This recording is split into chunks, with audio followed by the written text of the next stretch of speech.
Hey mamas, Life Coach Mama here to talk about attacking the bedtime bear. So, we all know the story of the mom bear and how that analogy is used when a mom has to protect her children. And we all know that she comes out strong and she defends and attacks. And I just wanted to use that as an image for the issue of sleep, the issues of kids staying in bed, going to bed, putting to bed, sleeping through the night in their own bed, and what have you. I get a lot of questions on this, and so I wanted to make a whole course that will be helpful. First, we're going to work on the ABC model, which is the basic tool. It's really the basis of my coaching. So, if you work with me one on one as a client, I will use a lot of this ABC model. It's a method that comes from cognitive behavioral therapy, and cognitive behavioral therapy was discovered in the 60s. However, you could argue that probably our grandmas and ancestors were using it before, but just the theory that our mind, so the cognitive and our thinking, affects our beliefs and our thoughts and our feelings, and that affects our behavior. So that what we think, cognitive, leads to behavior. And then therapy is that we just learn to talk about our issues and relationships by looking at our thoughts. So it's not therapy in the sense of I'm a therapist. I'm not a therapist. And I'm not giving advice as any sort of counselor or psychologist. So I'm a life coach, but using just those techniques in terms of writing out the issue, which is the A, the activating event, writing out the B, which are your beliefs and all your feelings about the situation, everything you're thinking. And then the C, writing out the consequences, what comes from your beliefs. And so anyone can do this. There are apps and journals that are helpful for cognitive behavioral therapy. So that's one tool that I use. And like I said, it's really the basis. So we're going to start with it. Depending on the topic that you bring to me in one-on-one coaching and your learning style and personality, even your faith, we can address your issues in different ways. I have people of different faiths where we just discuss in a secular view, or maybe in their faith perspective, we discuss their issue in terms of their values and their needs, and we just look at it as it is, their thoughts about it. I have people who come to me who are Catholic as I am and are wanting more of a spiritual direction. They want someone to pray with. So there's all different ways that we can approach life coaching together, but everyone will have some exposure to the ABC model because our thoughts do affect a lot. And unless we're dealing with trauma, which again, I will most likely refer you to an actual licensed therapist to do trauma therapy. There's probably something in your life that you want to talk about that is not traumatic, that doesn't need therapy, that is just learning how to think differently and how to feel differently. And I know it's called cognitive behavioral therapy. That's why a lot of coaches call it mindset work. So it's really changing your mindset, changing your thoughts, changing your thinking, and thinking about your thinking. After we do the ABC model in this course, we are going to talk about our plan. So this class is not for me to teach you how to put your kids to bed in the sense that I have the answer. I'm going to tell you how to do it, and then they're going to magically go to bed perfectly and stay in bed all night. If I had that, I probably wouldn't be a life coach. I'd probably be a sleep coach and a billionaire. And I would probably have many more hours of sleep in my personal life. With all of our kids, we don't always sleep that great. And we definitely learn some things that work, but every kid's different, every family's different, and there are people who believe in bed sharing and that children should be with you whenever they want, and there's people who are strict. Children have to be sleep trained as infants and let them cry it out, and then there's most of us which are in between. I'm definitely in between, and so I don't want to come across as though my job here is to give you a method and that method's perfect for everyone. I just don't believe that. I don't believe that there is one method. There's definitely some that have research behind them. There's some that have just anecdotal evidence. A lot of people say works for them. And that's what Google's for, and books and pediatricians that write about sleep. And so you could look that up. We can talk about some different thoughts and the positives of some different methods, but I'm not going to give you an answer on how to put them to sleep. So we're going to do mind work first, the ABC models 1 and 2. Then we're going to make a plan, and I'm going to help you come up with a plan. It's more I'm going to help you discern what plan is good for you. I'm not going to actually tell you how to put the kids to bed. So number 2 is the plan. Number 3 is helping you find motivation. So why even do this? Why even do anything in the world? Why do anything that's difficult? Why go to school? Why go to work? Why do a new hobby? Or why be an athlete? Why change your diet? Why work out? What's motivating us? Why have kids? Why get married? Why stay married? Why do anything? So we're going to talk about motivation. It's really important. And then the last thing is how to reward yourself, how to reward your kids, how to continually keep them in the interest of doing this new bedtime routine, and to keep yourself, because you're the one who's initiating it all and you're the one as the parent who's in charge. So that's the structure of the course. And like I said, like we do all things, we're going to start with ABC. So in all ABC models in coaching, we have a 1 and a 2, okay? So 1 is the negative and 2 is the positive. So 1 is how you initially think and feel, and typically something you want to change. It's leading to a negative C, and it's usually a negative B. And then you want to go to ABC2, which is going to be positive B, positive C, okay? The A will never change. The A cannot change. The A is neutral. The A is not an opinion. The A doesn't have any sort of subjective view. It's a very objective statement or statements. Okay, so here's one idea. Now, again, this is me teaching the course with my own examples from coaching and my personal life. You are going to have to fill in the blanks here. I don't know you or what situation you're in with sleep issues and bedtime behavior. So if you want one-on-one coaching, you can contact me through my website, and we can do a free introductory session, and I can teach you what I do for 60 minutes. And if you decide you like it, you can sign up for all 12 weeks. But if we're not doing one-on-one, I can't really answer your specific question. I can't know exactly what you would like to know. So use what I'm explaining today as a springboard, and try to take some generalizations that I'm saying and apply them to your life. So ABC.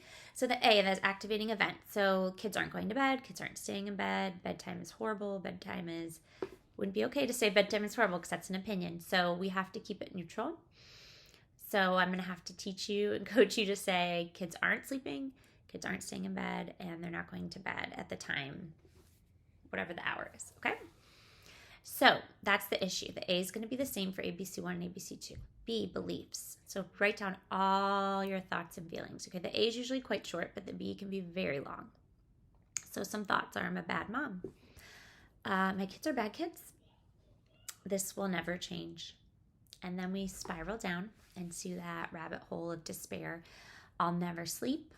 Our brains get real dramatic and our beliefs become real intense and negative. Then that leads to what kind of feelings? So what's going on in your beliefs, in your brain, and in your heart? You start to feel angry and frustrated, stressed, annoyed, overwhelmed, sad, shame, guilt. Okay, and you just write down everything for you for your B. What would be the C? What would be the consequence if you feel angry, frustrated, stressed, annoyed, overwhelmed, sad, shame, and guilt, and you think you're a bad mom, your kids are bad, they'll never change, you'll never sleep? Well, I think the consequences would be that you'd either check out, right? Flight, or others use fight, which is lash out.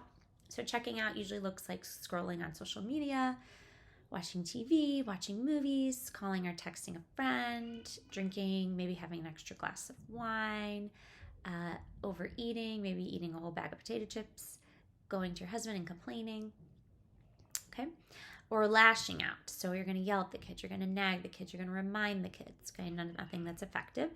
You might try bribing them with something if they go to bed. You might threaten them that they're never going to do another thing if they don't go to bed. Okay, then of course you don't sleep and your kids don't sleep. Because if you're watching TV or eating, you're not sleeping. If you're yelling at them or reminding them, you're not sleeping. Most like your husband's not sleeping and your kids aren't sleeping. So we don't want that C. And a lot of times in life we think, oh, to get a better C, I have to change the B. Mm-mm. Okay, cognitive behavioral therapy has in it the idea that, and we know this from scientists studying the brain, and we know a lot about neuroscience and neuropathways and neurotransmitters and how the brain works, that our thinking leads to our feelings. And our feelings are going to lead to these behaviors. I mean, for the most part, unless you can act like a robot and not act on your feelings. So, for 99.9% of us, our behaviors are going to come from our thoughts and feelings. So, what do we want our consequences to be? Probably peace and calm. Okay, so your beliefs are going to have to change. So the A does not change. The activating event is still the same issue. Kids won't sleep. Kids won't stay in bed. Kids won't go to bed on time. So we need to change all the thoughts and feelings, okay? We don't want to force. Don't force. Don't force. Don't force. Don't be fake. Okay, we all know in life that when we force something, it doesn't work. And when we're fake, it doesn't work. Okay, so that's not helpful. So I want you to understand that here you have to find thoughts that are true. Okay, so I'm giving you some suggestions, but these might not be true. These might not be helpful for you. These might not be thoughts that you can really think and believe. So you need to find what you can do. And again, if I was with you one-on-one coaching, I could ask you questions and give you a better advice that's specific to you. But I don't know. So you're going to have to kind of coach yourself on this one. Okay, some thoughts is it's okay. I mean, it really is okay. If you think so many people are having this issue, evidently a lot of kids are having this issue.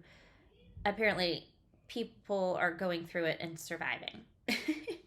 And they're all right. And, it's going to be okay. Just like anything in life that your kids deal with happens on a daily basis, they end up fine. Okay, so kids are okay. I can do this. I know what my kids need, right? So finding that confidence that you're the adult in the situation. I'm the parent. I know best. They're not the parent. I've lived longer. I know about the research that their brains and their bodies need sleep, right? They don't know any of that. I know that they'll be happier when they sleep. I know that they'll be healthier when they sleep. I know that I'll be happier when I sleep. Okay, they don't really understand that. And if you explain it to them, it's not going to be a motivator, right? They just want to watch one more episode of Peppa Pig. They just want to play one more video game. They just want to know why you're up, what you're doing. They know that you're going to go have a midnight snack and they want one, right? They don't have the same understandings that you do. They can't, right? Their brains aren't as developed. They're not as mature. So some other thoughts. Kids usually don't want to go to bed. Let's be honest. This isn't a you problem. This isn't your kid only problem. This isn't an American problem. This isn't a 2022 problem. This is every human child probably ever. I think even, the cavemen, there's probably babies that just wanted to stay up and toddlers that wanted to play and teenagers wanted to party. Nobody wanted to go to bed, even back in those days. So those are some things. And then if women and men have been doing it as mother and father for so long, then, another thought is it's doable. I can do this. Other parents have done it. I know my parents did it. My grandparents did it. I can do it easily and quickly. Now, maybe you don't think that, but maybe you can say, I'm going to work towards it. So we call those bridge thoughts. You might not be able to think today, I can do this. I'm confident. I'm the parent. I can do it easily and quickly. But you can say, I'm working on doing this easily and quickly. I'm working on being confident. I'm working on being the parent who knows best. Another thought, I need sleep. I don't know if I have to convince anyone that. Kids need sleep, right? I can do what is needed to teach them and help them learn this. So how would you feel? Go ahead and write down your feelings if you have all these good thoughts. Or all these, again, not happy thoughts, because we don't want to be fake forced. And it would be a robot type life if we just were constantly happy. And then there wouldn't even be happiness because we'd have no other feeling. So you don't always want to change ABC2 to just be happy. But this is positive. This is calm. This is peaceful. Okay? Again, you're going to go through those negative feelings. You're going to process them when you're frustrated that they're not listening or you're not able to figure out how to put them to bed. but you want to finally come to a place that's peaceful.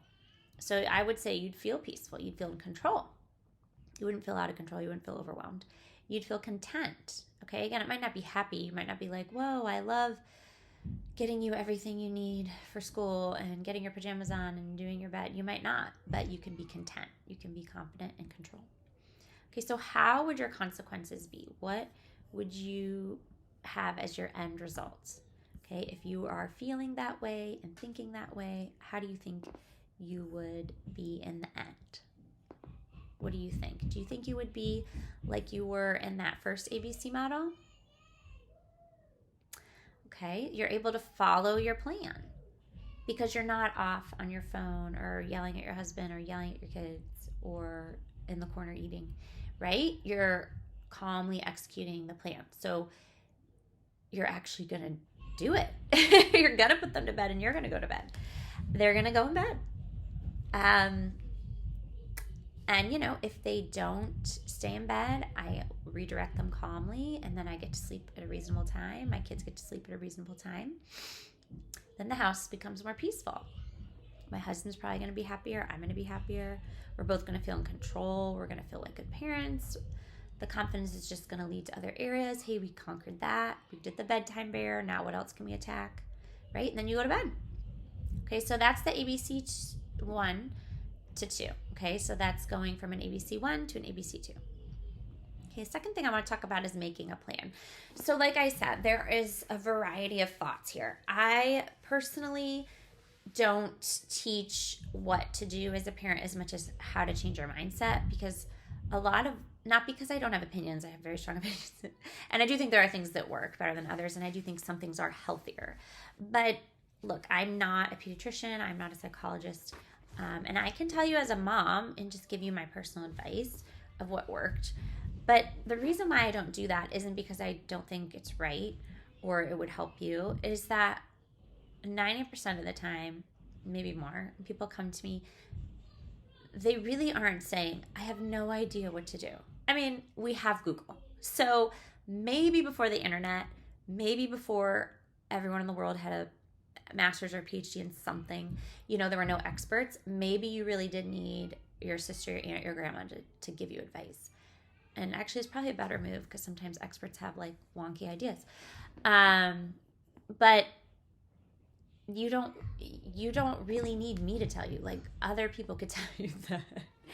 What you need, I think, and I notice in women, is to get rid of the mind drama, to stop spending your evenings saying, my kids should not be doing this. I should not be doing this. I should be better than this. I shouldn't be such a bad mom. My husband shouldn't be such a bad husband. We shouldn't be such horrible parents. We shouldn't have had kids. Why are we having kids? I don't want to have more kids. Why aren't my kids listening? Like, all these thoughts, all these negative thoughts are what's getting you stuck. Because I'm sure you probably yourself have a master's or PhD in something.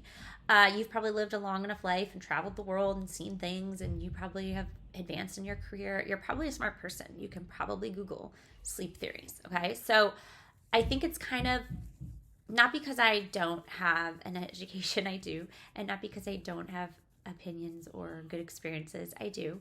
But I think it's kind of an insult for me to tell you that, like, I have the key and you don't know what you're doing. I think you are the parent and you should use your intuition. I don't know if your children have attachment issues. I don't know if your children get nightmares easily. I don't know if your children need 12 hours of sleep.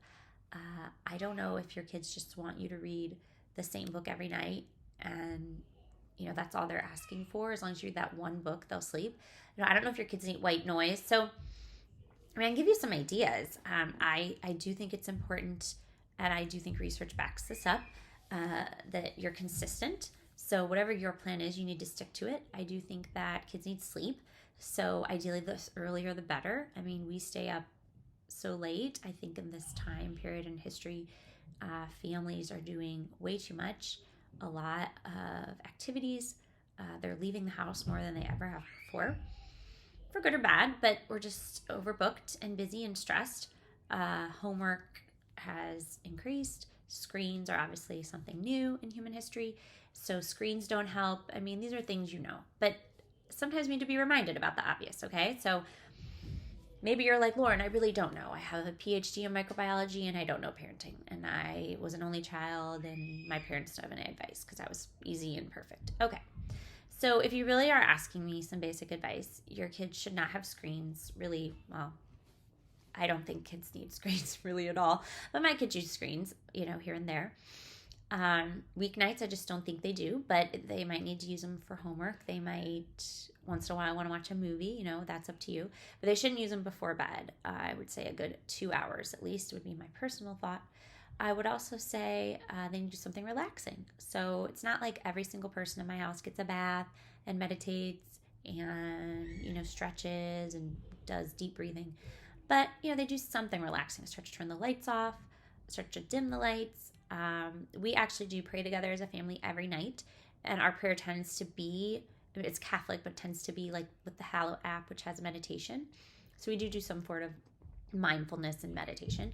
I'm not going to say that's the only way to get your kids to bed, but that's our belief, is that we pray and we reflect on the good that we did and the bad we did, and we reflect on all the good that God did for us. And so we go through our gratitude prayers. It's a way to learn to think about your actions and think about how you treat others. So that's what we do. I don't know if that necessarily helps them sleep, but we would do that regardless. I do think because they're about to go to bed, sometimes, different days, maybe on a Sunday, or maybe, I don't know, if we're doing something else for some sort of religious reason, we might do the prayer a little bit more fun, like loud music. So yes, because they're about to go to bed, our evening prayer is calm. So I will say that is affected by the bedtime. What else do? We are big proponents of going to bed early when they're young. But again, we have changed that because we have a wide range. So since we have what they call wide family, we have a teenager down to infant. It's hard to make everyone have the bedtime of an infant. So this will depend on the ages of the children.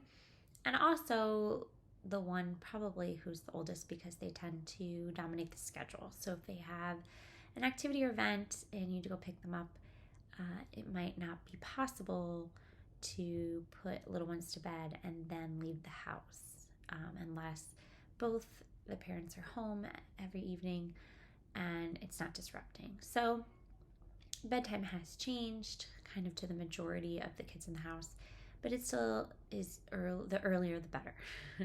And I think that's even to be consistent on the weekends and the summers.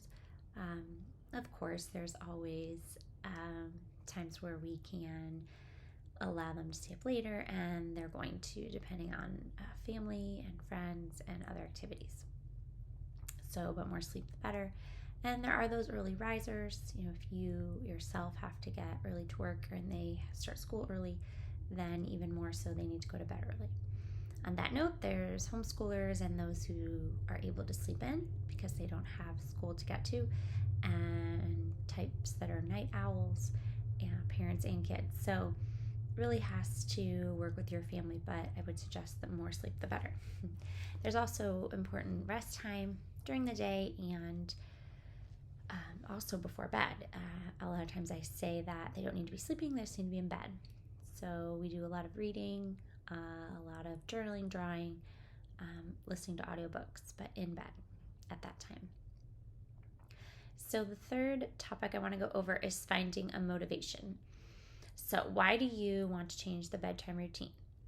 Maybe it's you, maybe it's your husband, maybe it's your kids that are too tired. Maybe you're frustrated.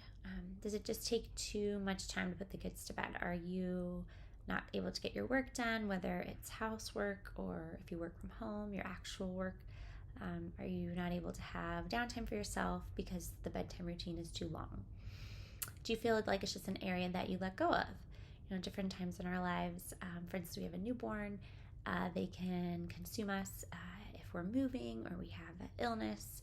If we're taking care of an older parent, there might just be a time where you kind of forget about the way you would like your kids to eat or your workout routine, right? Maybe you've let go of this area for whatever reason, and you're noticing that everyone's tired and crabby and more sleep would be helpful, okay?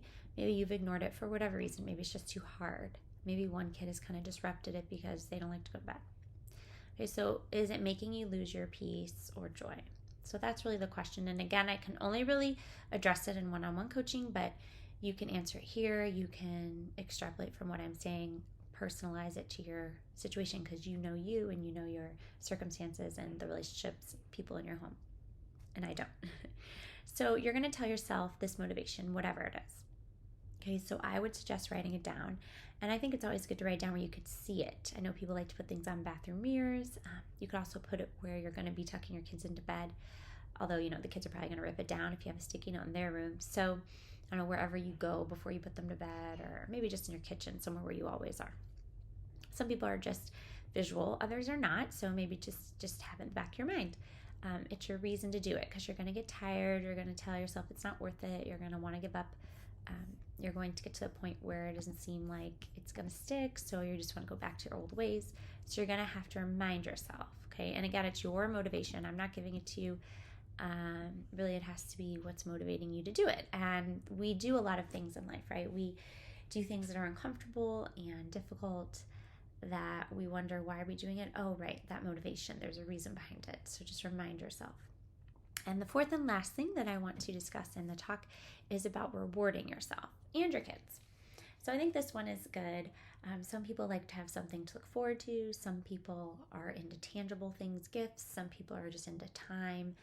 I think it helps when the end of the day, we're all tired, and depending on your health and your situation at work and in your family, you might just be totally exhausted. So you might really need something to get your mindset changed and also to get your body moving. And sometimes it's not necessarily that we're lazy or not able to physically do it. We just need those first 2 seconds to go. I think once you sit up and just decide you're going to do it without thinking, you have that inertia, right? And then just keep the inertia going. So we're going. We don't sit around and think about bedtime. We don't dwell on it. We don't overthink it. We don't over explain it to the kids. We just start doing it, start doing the routine. We start putting them to bed. And then what happens is someone is not following through, or we had a bad day and we just want to go back to the old ways.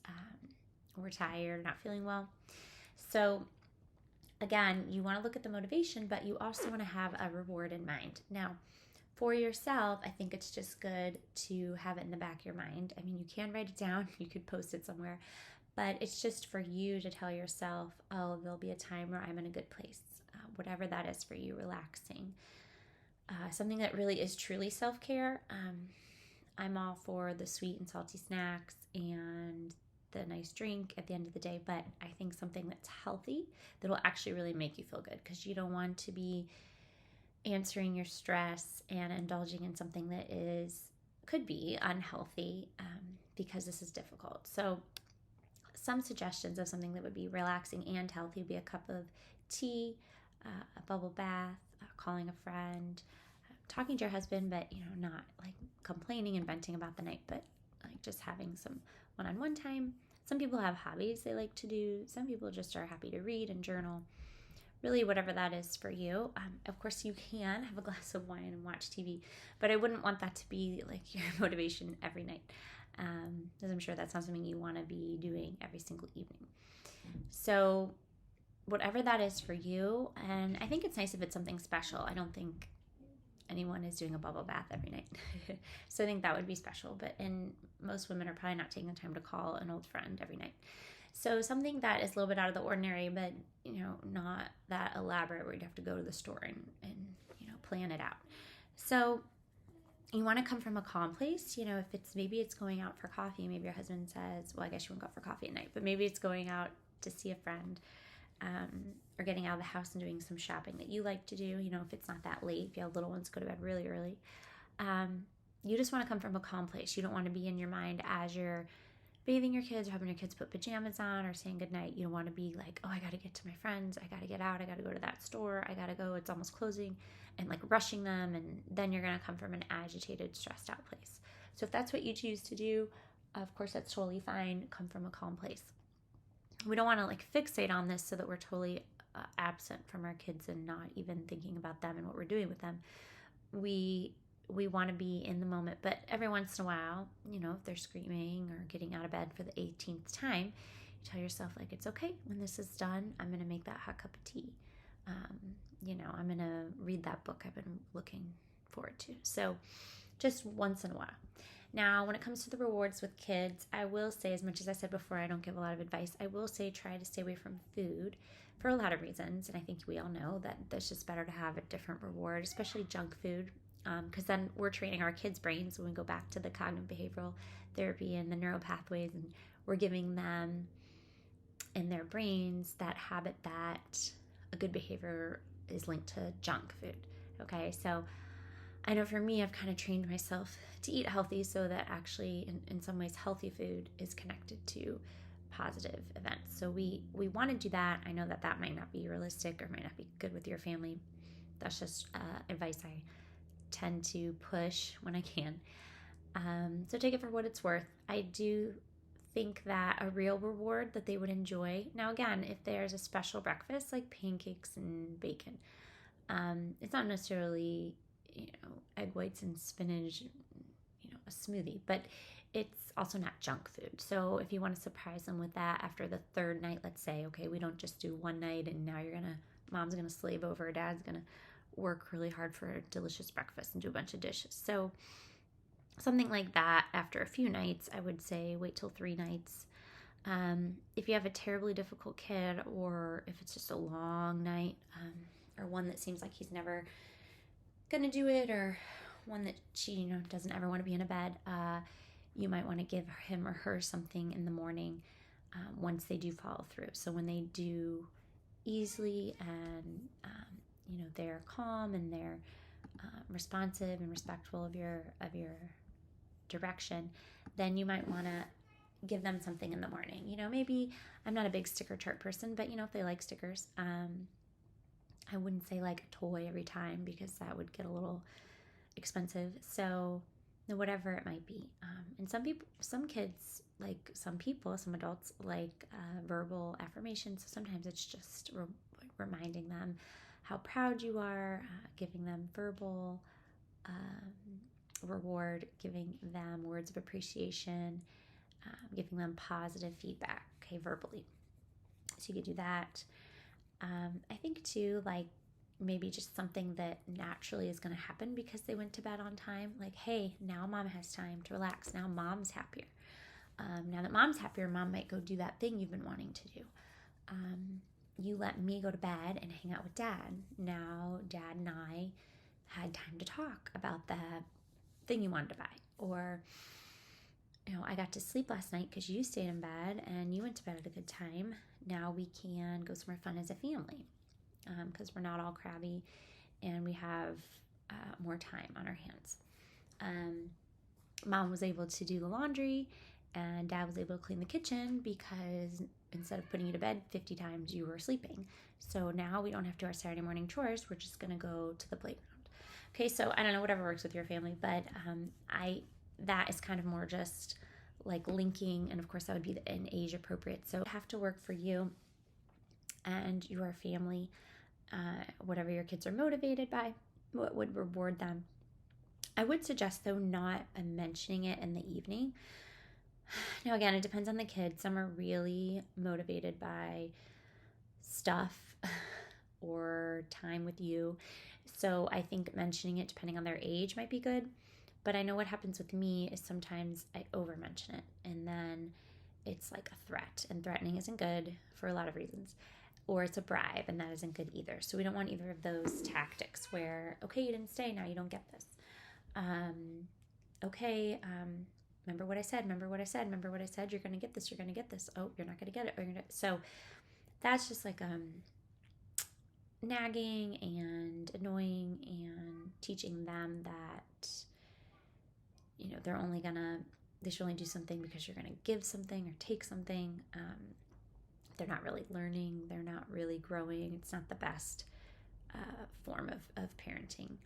So I wouldn't even bring it up again unless, let's say this is a 10-year-old who has a bad habit of wanting to stay up late and play video games. And you're saying now you're going to have to be in bed at 9 and, lights out. So if you want to go to bed earlier to read, it has to be earlier. So you're doing bedtime at 8 and they're used to a 10 o'clock bedtime. So maybe, I'm going to take away the video game just because it's clearly an issue and it's taking away from your sleep, and it's healthy to sleep. But again, we don't want to be like, you're not going to have a video game, you're not going to have a video game, better go to bed, I'm taking my video game. Okay, I'm taking my video game for a day. Oh, I'm taking it away for 2 days. Oh, you've lost it. Or in a fit of frustration, you just say like, no more video games ever, or no video games for 3 weeks, and then you don't follow up. So then it's like you're just saying things. Okay, so we want to be careful with the rewards. Some people aren't into rewards. They think everything should be relational based. I don't know, in life, in school and in work and even in our marriages, it's not like our husband gives us stickers or our boss gives us toys, but there are just natural positives that come from doing what we need to do. I would like to tell my 3 and 4-year-old that their nervous system and their immune system needs sleep, but they would just not know what I was saying. So, you got to do what you got to do. And I think if you have an older kid, they can understand the cause and effect. So maybe at a different time, not when you're bedtime, because then they'll manipulate the whole, like, we're going to sit down and talk about if you sleep at 3 nights in a row and follow what I say and don't give me trouble and stay in bed, then I will let you keep your video games. You can play them on Sunday night and stay up a little bit later on Saturday night. But don't have that conversation when you're putting them to bed, because then they'll be like, oh, if I ask questions and get mom to keep talking, I'll get to stay up later, right? So keep the routine, strictly the routine, the bedtime, strictly the very quick, simple, easy bedtime. And if for the last thing I wanted to say, if you just want to know what we do, it doesn't mean that it's going to work for you, but take it for what it's worth. We don't even really put our kids to bed. So that's my magic piece of advice. Honestly, because most of our kids are old enough to just walk up, and they like to be in their own bed. They love reading. They love reading for a really long time. So I do the tucking in because I feel as a mom, and it's a good thing, and the nurturing side of me, and psychologically there's this bond. They say that that's a important part. It's when they first wake up, they go to bed. But it is literally 10 seconds of a kiss and I love you, and depending on the age. Because like I said, we do prayers every night. So we're together at night, we're praying, we're calming down. They're seeing me, they're seeing my husband, and we can talk about the day. We can go over family business. We can discuss the next day or the weekend. So they have that opportunity. And I feel like it's not one-on-one, but we have a big family. So it used to be when I had just one, she'd have a bath every night. I read books to her, did her pajamas. But now, quite honestly, the older ones can help the little ones with that. I do think it's very important to read to them, but I'm not always the one doing it. I do think it's important they take baths, but I don't think they need to be every day, and not even every 2 days if they're not that dirty. So, that's just us, because we're exhausted at the end of the day, and we do think it's important to have dinner together and pray together. I don't think that every family needs to do those 2 things, but that's what we do. And then some kids more than others want me to come into their room, so I do more of a tucking in with, and they're actually older ones than the littler ones. Just the way for example, my 5-year-old is always falling asleep is just whatever we are literally doing at about 7:30, 8 o'clock. He'll fall asleep at the dinner table. He'll fall asleep on the couch. He'll fall asleep in my bed. He'll fall asleep in his bed. He just falls asleep on the floor at someone's house. Okay, so I don't know. He seems fine. Well adjusted. He stays asleep all night. We always carry him to his bed, and he stays in his own bed all night. But that's just the fact that there's a lot of us. Again, when I had just one that was that age, we did that whole routine because I didn't have anyone else. So it'd be silly for me to just like be ignoring her and her just fall asleep. But then, once there's an infant that needs to be nursing, or once there is older teenager that wants to stay up and talk, you're kind of pulled in different directions. So again, you have to do what's best for you. And this didn't even take into account work schedules because my husband worked nights for 10 years. So he wasn't even half the time going to sleep at night. He was going to work. And then our dinner and our prayer time changed actually during that time. But the past couple years, we've been doing nighttime prayer and going to bed at night. And so is he. So there's a lot of nuances and a lot of variety depending on your family makeup and your family needs and your family desires. So reach out to me for one-on-one coaching if you want individual help. That's what I do with moms, and I help moms find more peace and more joy in their marriage and their parenting.